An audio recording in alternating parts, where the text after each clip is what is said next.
Hello, everybody. How are you? If you have the syncopation book,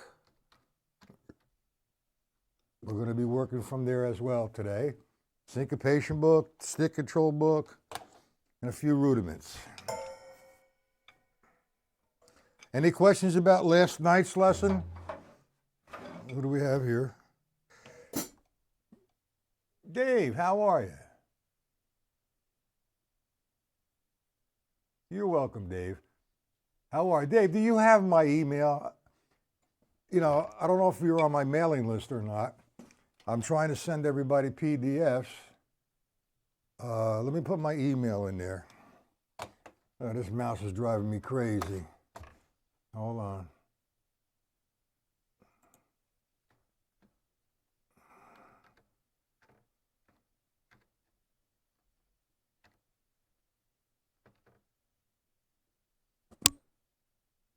Oh, you have it already. I'm on your emailing list. Hold on.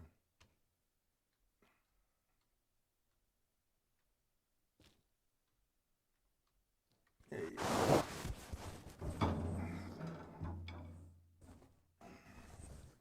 We're going to be working a little bit on the drum pad today and drum set application. You have the syncopation book. You realize there's 3 different additions to the syncopation book? And do you have the Buddy Rich book by any chance? I wanted to hit on the 5-stroke roll, the 6-stroke roll, and the 7-stroke roll briefly, and then do some accent development from the syncopation book.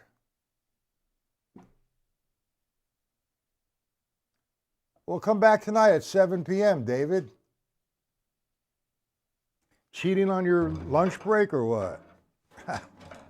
Come back at 7 p.m. tonight. We'll be back here at 7. Monday through Thursday, 1 p.m. and 7 p.m.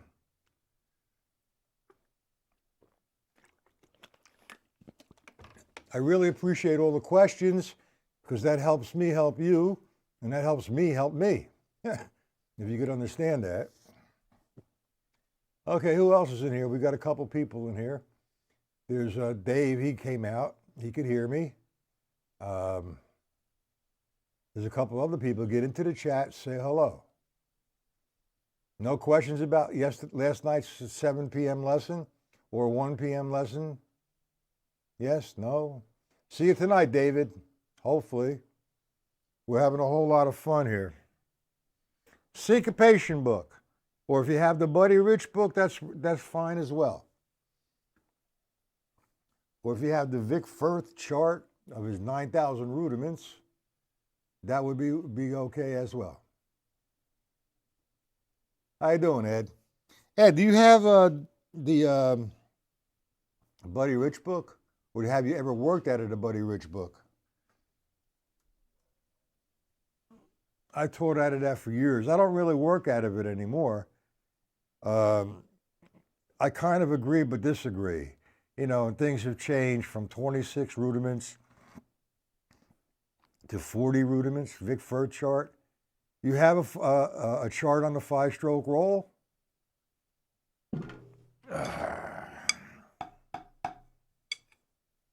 Well, let me demonstrate how, first of all, let me give you a little story. All right, you don't need it. Give you a little story about Henry Adler. And, hey, come on, hold on.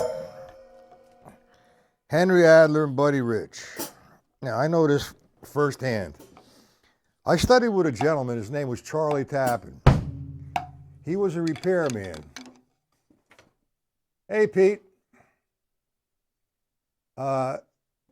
Charlie Tappan was a repairman for Henry Adler. Now, I didn't know this at the time, but Charlie Tappan never had a gig in his life. He was, see, at that one time when the Buddy Rich book came out by Henry Adler, that was a great selling book. And you had the Adler building in New York City, which is comparable to now Drummers Collective. And Henry Adler had such an overflow of students that, he only could teach so many students per week, and he always had a waiting list. So this gentleman, Charlie Tappan, had taken his son for drum lessons with Henry Adler. And Henry asked him to work the counter. And before you know it, Charlie was a full-time employee, working the counter, fixing drums, and actually studying as well. Did I freeze again? Why? No, I didn't freeze. I don't think. Hold on. Is the screen frozen? There you go. And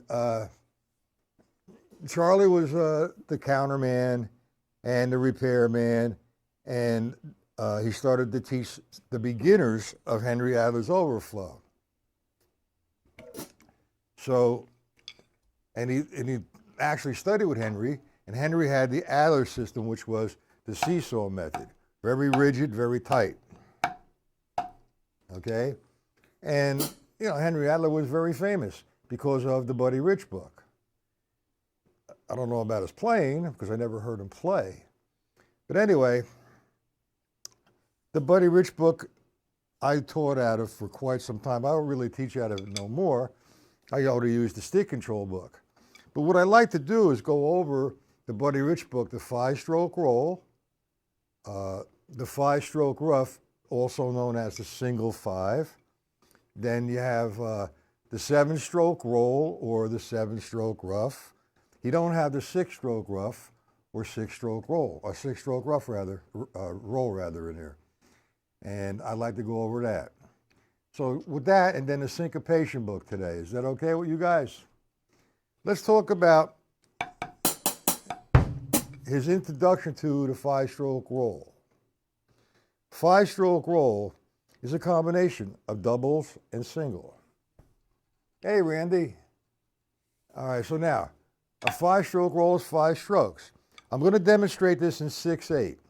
6/8 means there's 6 beats. 1, 2, 3, 4, 5, 6. Beats to a measure. Why do I keep freezing on there? And each, who's this? Hi, Jeffrey.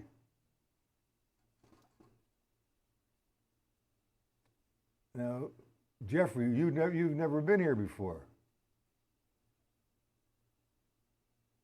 Where are you from, Jeffrey? And if you look in the chat, there's my email there. Email me and I'll send you a PDF, some PDFs.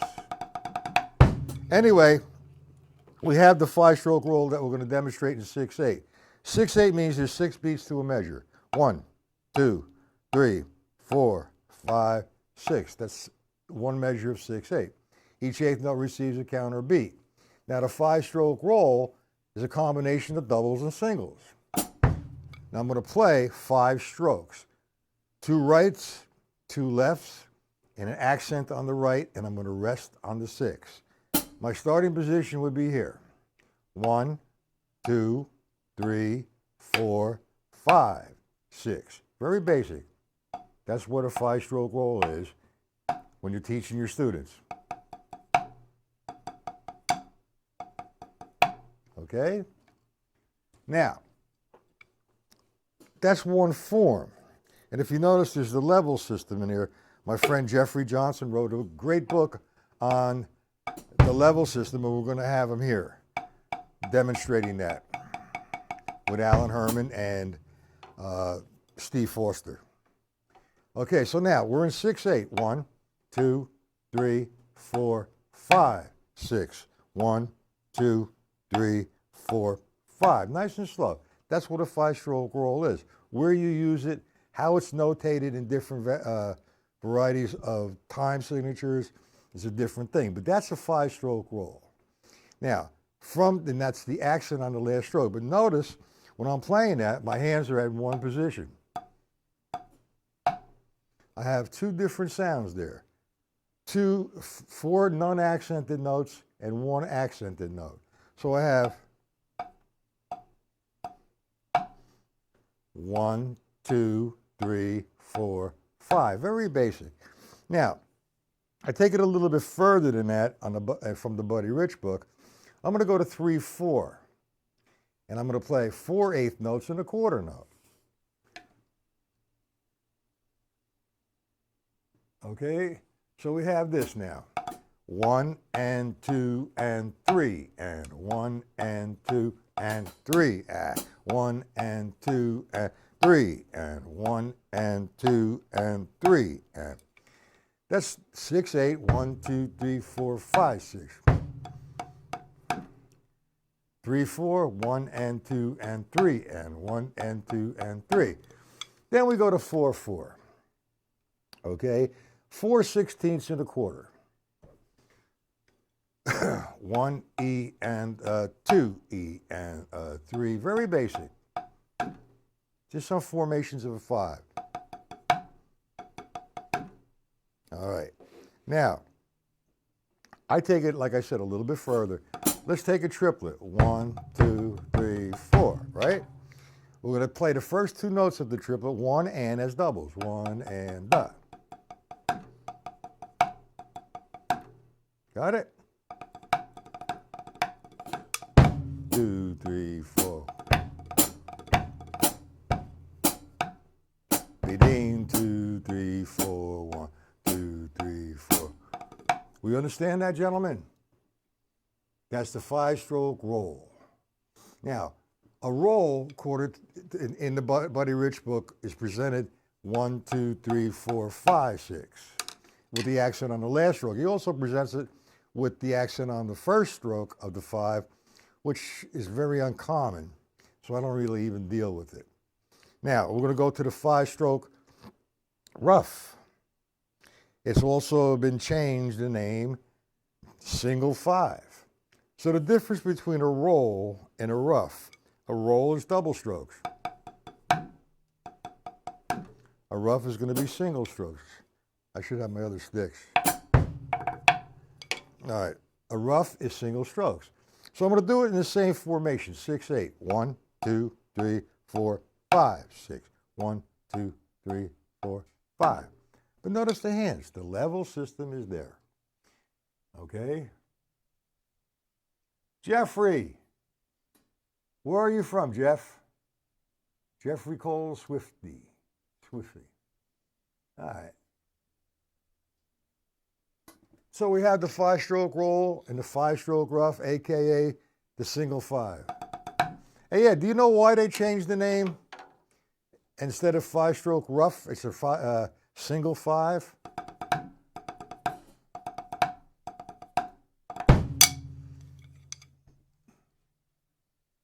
Ed?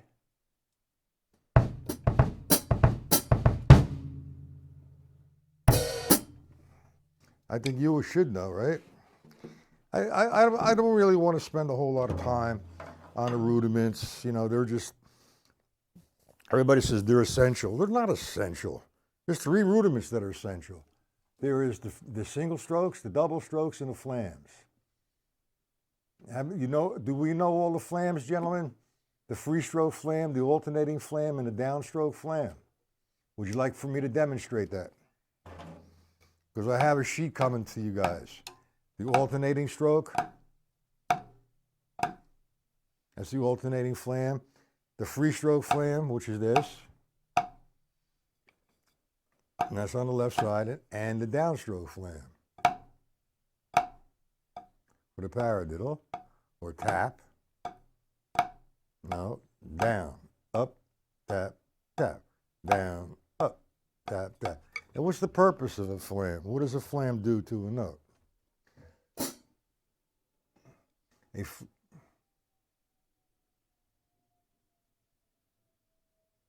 No. I always thought the same thing, the rough, like, well, for example, if I have, let's say if I have 4 grace notes, the real small notes to the quarter note, that would be a 5-stroke rough. All right? That's another formation of it. uh, let's say a four-stroke rough. We know what a four-stroke rough is, right? And they call it a single five. The four-stroke rough. 1, 2, 3, 4, 5, 6. Or now we have the three grace notes in the quarter note. It would be diddly one. Is that what you're referring to, Ed?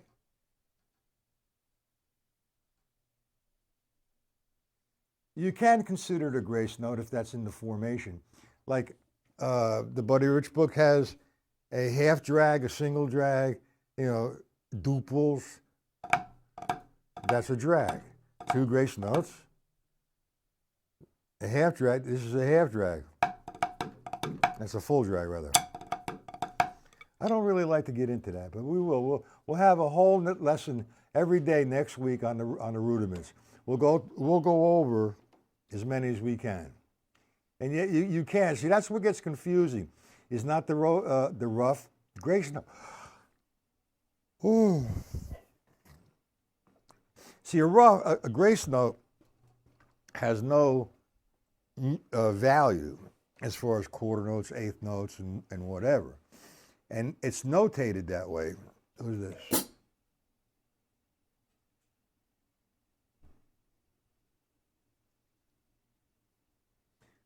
Absolutely, Pete. Pete's comment was, I said, what's the purpose of a flam? It fattens the sound. Okay?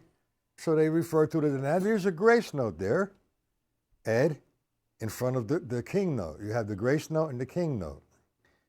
All right, or your primary note, whatever you want to call it. Everybody gets the terms get a little bit confusing. If I play just the right hand stroke, like so, that's one sound.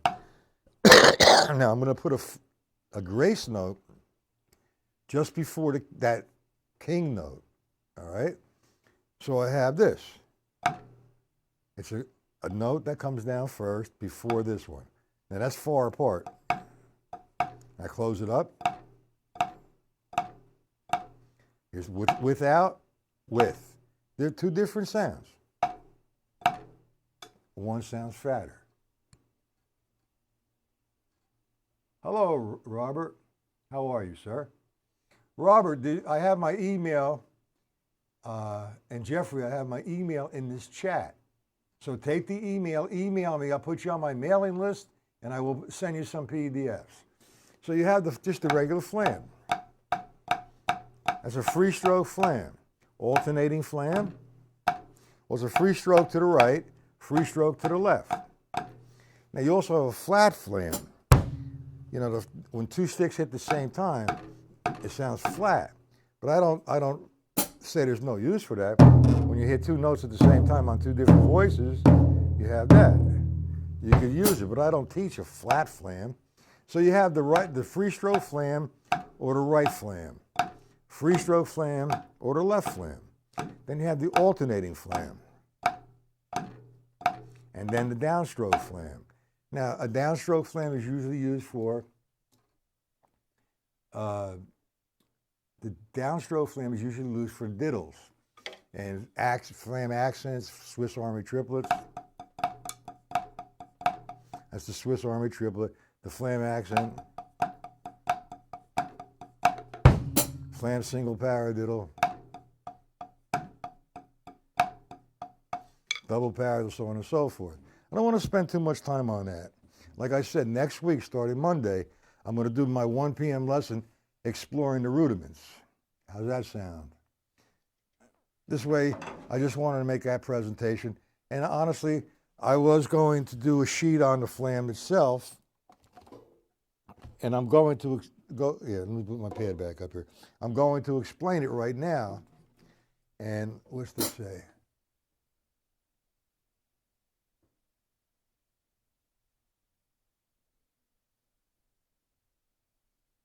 Well, see, that's where, right, the comment here, he commonly hears younger guys referring to a grace note as a ghost note. Why that comes into view, I don't know. All right? And it's not, in my opinion, correct. There is a difference between a ghost note and a grace note. There's two different names. A ghost note, it's just insulting somebody's intelligence, is a note. If I hit, let me put my snares on. I hit my snare like so. I mean, I'm hitting my snare. A ghost note would be kind of quiet. So this would be considered, say, forte. This would be pianissimo. I'm playing ghost notes like 1, 2, 3. That's just a regular money beat. The lower notes are ghost notes. They're not grace notes.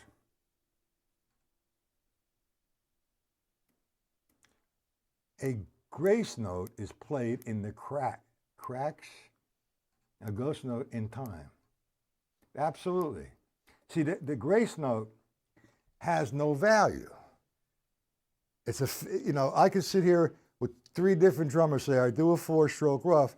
That's the 3 grace notes and the quarter note, and their feel might be just slightly different. All right. For example, if I did a 4-stroke rough single paradiddle, I'm going to do the single paradiddle first. All right, now the grace note. I'm going to go.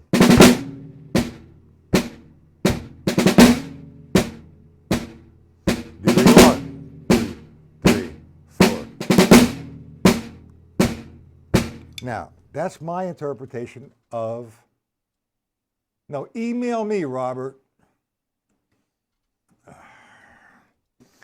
right, let me put my email back in there. I can't take your email from here. It's best you email me and I just put you on my list. Okay, is that all right with you, Robert? Come on. Why does this do this to me all the time?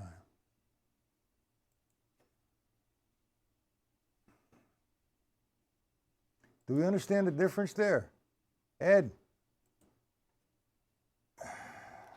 Well, you made that statement, the ghost note and the grace note, is absolutely correct. I agree with that.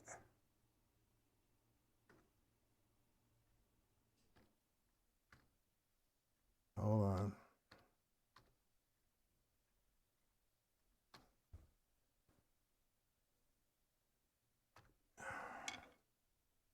Okay. All right, now, ghost note, grace note, the terminologies are all screwed up, man. There's no old school.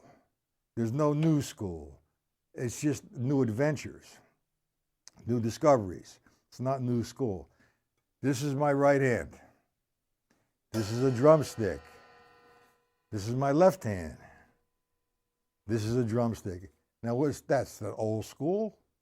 A paradiddle is a name of a rudiment, which is right, left, left, right, left, left. That's not old school, nor is it new school. So the terminologies, by changing all the different terminologies, gets everybody insane and crazy and argumentative. In some sort of way, I don't know, being argumentative is good in a positive way. But when you start calling people names, that's not a ghost note, that's a grace note, so on and so forth, well, that's a problem. But by people changing the names, ghost note, grace note, kick instead of bass drum, do we all know where the term kick drum came from? As opposed to bass drum. All right, let me tell you a little story on that one. And I know this firsthand because I wasn't there, but I know somebody who was, and how it became kick drum. In the recording studio, if whoever's been in the recording studio will see a soundboard. One says guitar, one says drums, right tom-tom, floor tom-tom, snare, ride cymbal, so on and so forth. Bass guitar, bass, boom, boom, boom, boom, boom, boom. Now, they would put bass for the bass drum, so instead of getting confused, they would term it as kick. Now I see, that's absolutely right, Pete. Pete, you're a very knowledgeable young man. I just told you the story. Okay, very good. Okay. Tim Herman, my friend who worked at the Modern Drum Shop with Joe Casadas, did tell me that story as well. That was a long time ago, but that's how it came into view. Instead of bass drum, it's kick. But when you open up a drum chart, it doesn't say kick. It says bass drum. So just to get that term, it's just like ride cymbal, crash cymbal, wing tom-tom, small tom-tom, whatever the terms are. And you're absolutely right there, Pete. Very good. We have somebody who knows what they're talking about besides a couple other of these guys. Very good, Peter. I'm impressed. Okay, so I had mentioned the syncopation book in the beginning of the lesson. Now this here is, the cover just came off just before. I have tons of these in the studio here. This is the second edition. All right, believe it or not, there's 3 editions. And it's unfortunate with the 3rd edition because, they're commercializing it too much. Whereas you look at the stick control book, there's no commercialism in here. It's just exercises. And the syncopation book, the first one, was a little bit smaller in height. And this one here is newer. It's the same concept, but maybe there's an extra page in there. The 3rd one, they got pictures of Steve Smith, Vinnie Colaiuta, Neil Peart. That's commercialism. That's total bullshit. Okay? The book is a great book. You're absolutely right, Pete. No problem. I understand that. Okay, so now, we did an exercise. We did a couple. I'm going to take the jacket off of this and put it on the floor. All right. We did a couple exercises with accents with the right hand and the left hand, and then using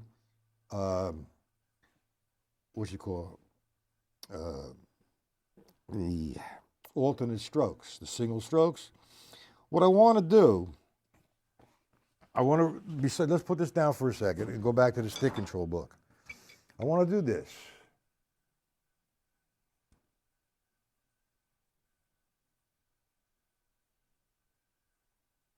All right, let me answer that. Somebody said something about hybrid rudiments. Look, whether you want to realize it or not, the first time you come into hybrid rudiments is the stick control book, page 5, 6, and 7. Singles, doubles, and flams. All right. A hybrid, I don't know where they come up with all these names. Your mother's washing machine, your father's horseshoes, whatever. It's a mixture. It's for example, a flam paradiddle is flam. That's a right hand flam, left, right, right, left hand flam, right, left, left. Now, you could come up with a hybrid. I could say flam, flam, diddle. That's a hybrid name, flam, flam, diddle. Instead of me just doing one flam, I could put 2 flams in it. That's a hybrid. I could do a 5-stroke roll like we just went over using a flam. I could name it whatever I want and call it a hybrid.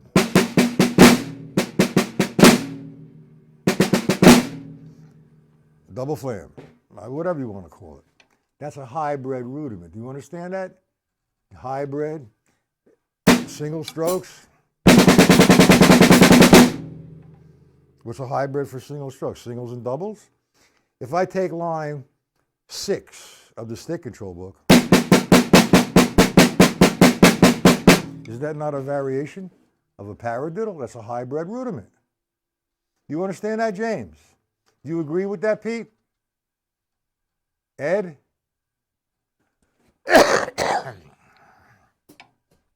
All right, let me give you this lesson, and then I'll wrap it up after this one, and we'll continue tonight at 7 p.m. If I took an 8th note triplet, and I went like this, there's a couple different variations. It's a couple of variations of the 8th note triplet of this exercise, but I'm going to demonstrate it in 8th note triplets, and then eventually we'll go to 16th note triplets. So let's do it first in 8th note triplets. What I'm going to have is alternating triplets on the snare drum. 1, 2, and 3, 4. Ed, Pete, and everyone else. Do you guys count triplets that way? 1 and a 2 and a 3 and a 4 and a. There's a couple different ways here to count them. 1 triplet, 2 triplet, 3 triplet, 4 triplet, or 1 ta-ta, 2 ta-ta, whatever that is. And then 1, 2, 3, 1, 2, 3, 1, 2, 3. Now I count triplets 2 ways. I count them as 1 and 2 and 3 and 4 and. Or for subdivisional reasons, I'll take the triplet and count it 1, 2, 3, 1, 2, 3. So we're going to do the triplet. I'm going to count it as 1 and a 2 and a 3 and a 4 and a. I'm not going to put an accent on anything. I'm just going to make one straight line of a sound, alternating my strokes. 1 and the 2 and the 3 and the 4 and the. I just played, 1 ta-ta, James. Don't count it that way. It doesn't really work well. All right, so I just counted one measure. That's it. Or you can count a 1 triplet. But I don't like to count 1 triplet because I'm doing 1, 2, 3, 1 triplet, 2 triplet, 3 triplet, 4, 1 and the 2 and the 3 and the 4, 1 ta-ta, 2 ta-ta, 3. It doesn't really work that well with me, but you're not wrong. 1 triplet, you count it that way, or 1 and the 2 and the. But what works for me is 1 and the 2 and the 3 and the 4 and the. So I'm going to play the triplets again on a snare drum. 1, 2, 3, 4. Okay. Now, we're going to interpret the stick control book. We look at the first line, and it's presented in eighth notes, or you want to do it in cut time, but I'd rather just think of it in eighth notes as 1 and 2 and 4 and. Okay? However, we're going to interpret that a little different. We're going to break that first measure up into a 2-measure increment. Instead of 1 and 2 and 3 and 4 and, we're going to have 1, 2, 3. 1, 2, 3, 4. 1, 2, 3, 4. That took care of the first measure. Let me play it for you. 1, 2, 3, 4. 1, 2, 3, 4. So we're going to play eighth note triplets. And wherever there's a right, we're going to play the accent. 1 and the 2 and the 3 and the 4.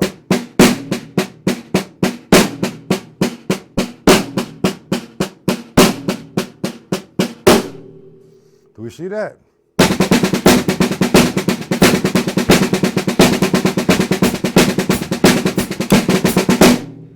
Line 2 now. The right is going to fall on, we go to line 2, and it's going to be interpreted as 1, 2, 3, 4. The rights fall on the 2 and 4. So we're going to have 1 and the 2 and the 3, 4. So let me do line 1 a couple times and go to line 2. 1, 2, 3, 4.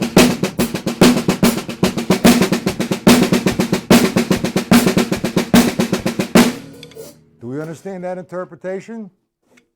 And we take that and we put all right-hand accents over on Mr. Floor and all left-hand accents on Mrs. Tom. I guess that's a good name for him. Mr. Floor and Miss Tom. Okay, so just would that be, hey, come on. Would you these pop-ups? Jesus. Oh, Lord. All right, let's hit that. Just the first 2 lines, and tonight we'll continue on it. Okay? All right, we have.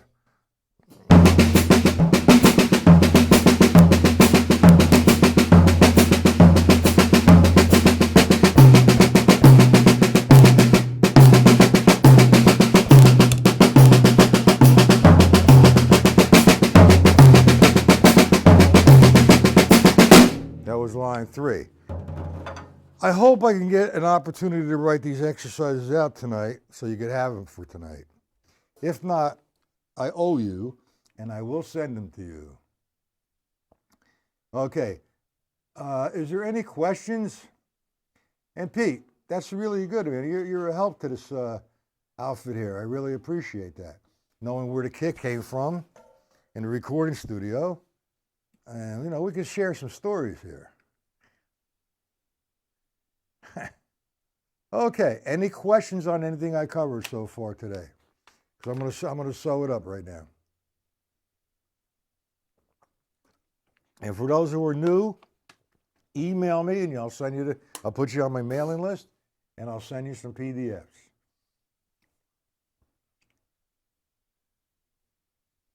You're welcome, Pete. Well deserved. You have a really nice resume. I think I might.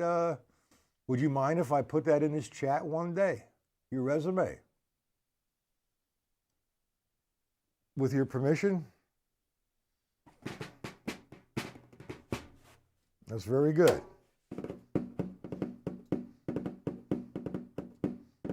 Okay, no questions, huh? Question number 1, none. Question number 2, none. Okay. We will work out of this syncopation book. Okay, I will. I'll do it. No problem, Pete. It's an honor having you here. Like you too, Ed. You too, Jim. Whoever else. It's an honor to have anybody here because being here is, you know, you have a passion to learn. And that's a sign and a good quality of a good musician and a positive person. Always looking for something new, always, you know, no ego, always trying to be, we're, like I keep saying.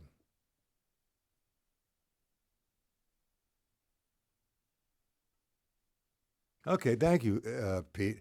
Anyway, you know, like I said, man, it's just nice to have everybody here. It's not about ego. See, we all are created equal.